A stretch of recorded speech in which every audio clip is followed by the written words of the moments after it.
Ladies and gentlemen, I have got some extremely important positive news for you and for myself and my family and your family. Founders Day in North Korea has come and gone. It's now April 16th there. It's April 15th here, obviously, in the United States. Approximately 45 minutes ago, April 15th ended. North Korean dictator, third generational dictator, Kim Jong-un, had pledged to celebrate the birthday of his dead grandfather, the founder of the North Korean hermit dictatorship, with testing for North Korea a high-powered nuclear weapon in their sixth consecutive test since he came to power. He'd also pledged to fire medium-range ballistic missiles with 900-kilometer range right off the coast of Japan, threatening Tokyo, also threatening Seoul, South Korea. President Trump had sent what he called an armada, multiple task forces, submarine task forces, carrier task force, ground forces, ww3 bombers with nukes loaded, and air-launched cruise missiles in Guam had all gone on highest alert because North Korea had been threatening to nuke Seoul, just 30 miles over their border, and had been threatening to nuke Tokyo. 2 weeks ago, a week and a half ago, President Trump met with the Chinese communist leader, dictator, and said, listen, they're your problem. They're threatening everybody. We're in business with you. We don't get in your business. Stop it. You fix it or we'll fix it. China came out this week and said, United States, stay out of it. If they test the nuke or they fire a missile, and North Korea's never backed down before, we may nuke them. And they've had a bunch of wars with Korea. It's not like Korea and China are big buddies. But the war never ended in 1953. It was simply a ceasefire. So here's the big news. Trump came in very measured, but said, it's over. The clock has run down. You're threatening everyone. We're not appeasing you anymore. The globalists, the CFR, in the mid-90s to the Clintons gave them the reactors so North Korea could have the fissile material to create the atomic bombs. There's many reactors that are clean. Why did the Clintons give them one that would make atomic bombs? To destabilize the peninsula, to be able to use North Korea as a set piece against China, South Korea, and Japan. This is globalism, playing countries off against each other. The Pentagon and Trump and the American people decided to end globalism. Doesn't mean our government's perfect, doesn't mean the military's perfect, doesn't mean Trump's perfect. But it means the old international order is dead. And Peter Thiel has exposed this. Many other top people who aren't really globalists, but have been inside the system, have been working on the inside to bring it down. We've been working on the outside to bring it down. Ron Paul's been working. But Donald Trump really has proven incredible brinksmanship, and his move, hitting the chemical weapons site, whether it was a false flag or not, sent a message to the Islamists, to Iran, to Saudi Arabia, to everybody, that he will stand up, dropping the Moab 2 days before this holiday, the big North Korean holiday, their top holiday, when their country was basically founded. That sent a big message, that giant bomb they dropped at Al-Qaeda in Afghanistan. And now saying, you do this, you don't just have the U.S. to worry about. China is in on this deal for the first time. China would never make these deals previously to strike or counter-strike North Korea. But China said, fine, we'll hit them first. If they fire missiles at you, you can hit them back. That was the intel we told you about a week ago. Came out in the mainstream news the last few days. I told you from our White House sources first. We broke it. The reason I raised that is they're always calling us fake news because they hate the fact we cover real news and have real sources. We had Mike Cernovich on yesterday in studio who broke the Susan Rice thing before anybody else did and was proven documented and so many other things. Same thing here, that Trump does not want a wider war in Syria, but that he had to have a stand for strength so that all the parties in the Civil War understand that this is not business as usual. So whether you like Trump or not, what he's done has succeeded, a huge success. North Korea backed down. They had pledged to test a nuclear weapon today. That's still the 15th here. It's the 16th there as of, again, 50 minutes ago.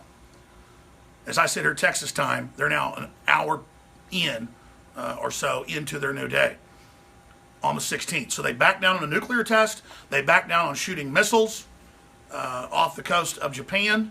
They've been doing that a whole bunch, as you know. So this is a major de-escalation. Now, will North Korea try something later? Probably. But they're trying to hold everybody hostage, this little fat, demonic, hereditary dictator. And what Trump did really has worked so far by bringing the Chinese in as partners, by bringing the Japanese in as partners, by bringing the South Koreans in as partners. Kim Jong-un was told that if you make a move, we're going to strike you with conventional weapons. And if you try to load missiles with atomics, because they've got spectrum systems in aircraft and satellites that can see radioactive material, we're going to hit you with nuclear weapons, and we've got China's authorization. So this is a big deal, and I know I can sleep a lot better knowing that for the first time in modern history, since the Korean War started in 1950, North Korea has finally backed down because they're not being appeased by globalists inside our government. It is a massive crime to see CNN today with a big report about Russia doing deals with North Korea when they don't, except for buying some rare earth minerals, because they part of Russia borders North Korea, and then have no proof about it. But then to know that our government helped arm North Korea under the Clintons, and there's no reportage of that, but it was all over the news in the mid-1990s. Just Google it. The Clintons, I think maybe Buckley can pull it up. Just type in Clintons transferred reactors to North Korea. But look at these headlines. They're right there, and there's several others I'm going to go to, where they are suddenly showing their new ICBMs, supposedly, in a parade today. And again, how did they get those ICBMs? That technology was transferred to China and is now leaked to North Korea. The question is, will they actually work? Will they actually launch? We don't know. But North Korea is a complete and absolute dictatorship, and they are a threat. China is a communist dictatorship of the Politburo and the Central Committee. I'm not enemies with any of these countries, but they are trying to influence our country. They're trying to bully us, and we have our own elites making money selling this type of garbage to these people. And this selling out American sovereignty and selling out our secrets is over under Trump. And people that are involved in it are going to be prosecuted. And that's why it's so crazy to see the globalists always saying that, oh, Alex Jones doesn't want war in Syria. He's a Assad agent, or he didn't want war with Russia. He didn't want to overthrow an elected government in Ukraine, so he must be for the Russians. No, I'm against George Soros bragging on Fareed Zakaria on CNN that he gave billions of dollars to overthrow an elected government. I don't want a war with Russia. If Russia was in our business like China, buying up Hollywood, trying to censor films and books and all this, I'd be in Russia's grill. I'm not Russian. I've never been to Russia. I've studied it. But the reality is humanity is awakening and good things are happening. Now there it is. Thank you, Jimmy Carter and Bill Clinton, for North Korean nukes. And the Democrats have a long history of it. There's the New York Post. And it goes over all of it. Just please get research, folks. MSM calls anybody that's informed a conspiracy theorist, hoping, like they'll call a porn star a star when it's really just a prostitute that has sex on camera. And they get paid like $1,000. Is that a star? I'm not knocking people in porn. The point is, it's all labels. Real investigative journalists that have major breaking stories, exclusives like InfoWars, Paul Watson, our great crew, we get called conspiracy theorists by MSM because we're on target, because we really do talk to the White House, because we really do have the sources, because our liberty movement that you and all of us together have promoted and founded is spreading across the world against globalism. So it's a very exciting time to be alive. And I was really worried about this brinksmanship. I knew North Korea had to be stood up against. They've been out of control. They've been threatening everybody. They've been enslaving and killing their own people. And Trump stood up to them. And so far, this was the day they were going to saying we're going to shoot our missiles off. We're going to test our nuke. If you try to stop us, we're going to nuke your task force, your armada. And guess what, ladies and gentlemen? It didn't happen. So this is a big deal. So I thank God for this. I want to thank you all for your prayers. I know I prayed a lot yesterday. I know I had a lot of trouble sleeping last night. I usually sleep like a baby. I know that I have just been really, really concerned. And so this is good news. Does it mean that the crisis in the South China Sea is over? No. But it means that there is the beginning of the cessation. And China's starting to negotiate now about grabbing all those territorial waters that weren't theirs from Japan, the Philippines, and others, and claiming those most busy shipping lanes in the world. We're seeing so much de-escalation right now. Russia's starting to come to the table on Syria. A lot of good things are happening. So I'm very, very excited. In closing, Easter is tomorrow, Christian holiday, Christ risen from the dead. I'm a Christian. I want to wish Christians everywhere. I saw an Economist magazine article saying worldwide persecution against religious groups is way up. Their map shows where all the Muslims are, but never points out it's Muslims. That's a new article.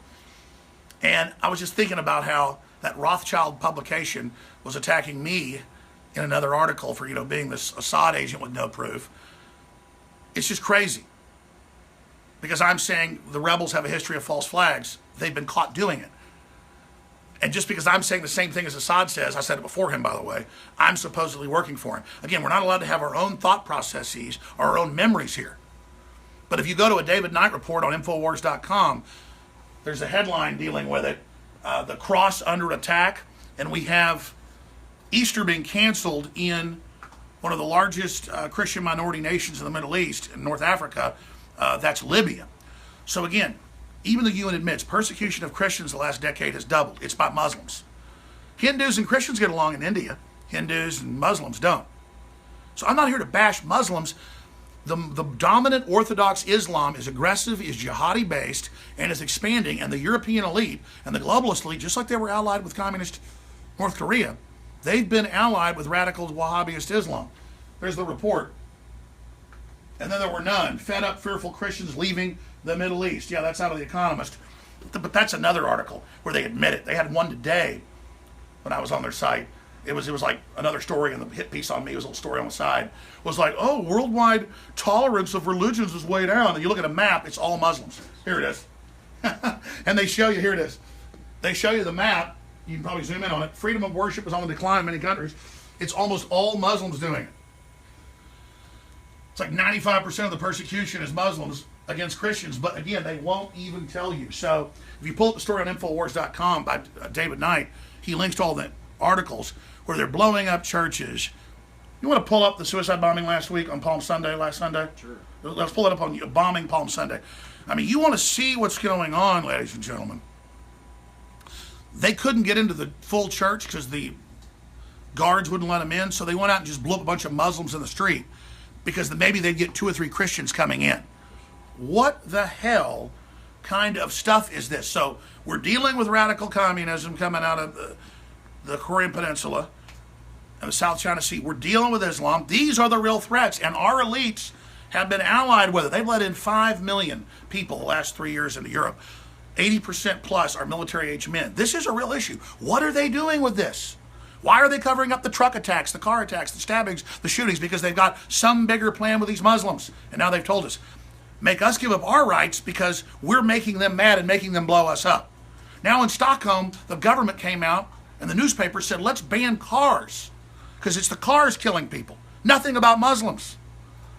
Again, on this Easter, this isn't me bashing Muslims. I'm not blowing Muslims up. I'm not stabbing Muslims. I'm not killing Muslims.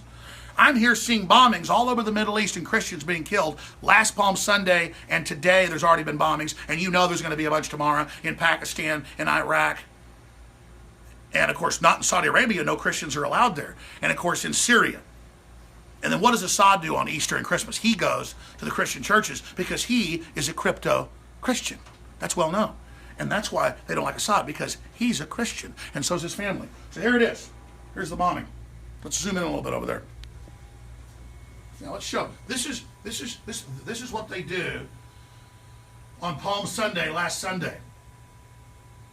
This is what they do. They plant their bomb, they creep off, and well, we can't get inside the church to blow everybody up, so let's just get who we can, even if it's some Muslims on the street.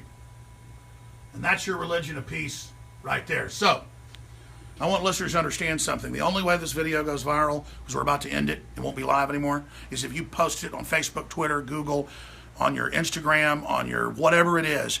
You have to humanly do it now because they're blocking us being able to share it. They admit they're censoring us, they're cutting us off. So I want to thank you all for your support. InfoWars is under unprecedented globalist attack. All sorts of boycotts, kicking us off AdRoll and Google ads. So please understand we have a lot of big specials running through Monday. 40% off some of the best gravity-fed filters. Filter your kids' water. The Nomad Pro Pure is the best out there.